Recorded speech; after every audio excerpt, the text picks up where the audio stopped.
Congress party అంటేనే అది ముస్లిం సోదరుల యొక్క పార్టీ, ముస్లింల యొక్క పార్టీ. అది ఆ పార్టీ మీ సొంతం.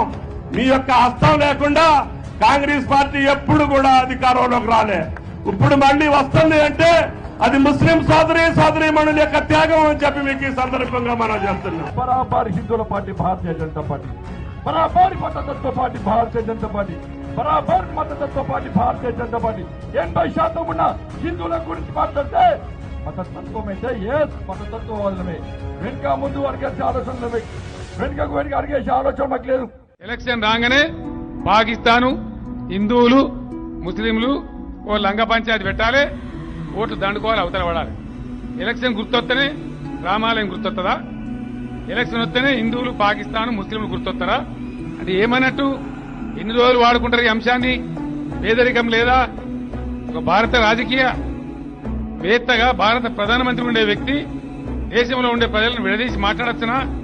హిందువులు, ముస్లింలను మాట్లాడొచ్చునా? ప్రశాంతంగా మంచిగా అన్ని మతాలు కలిసి జీవించే గడ్డ మన తెలంగాణ గడ్డ.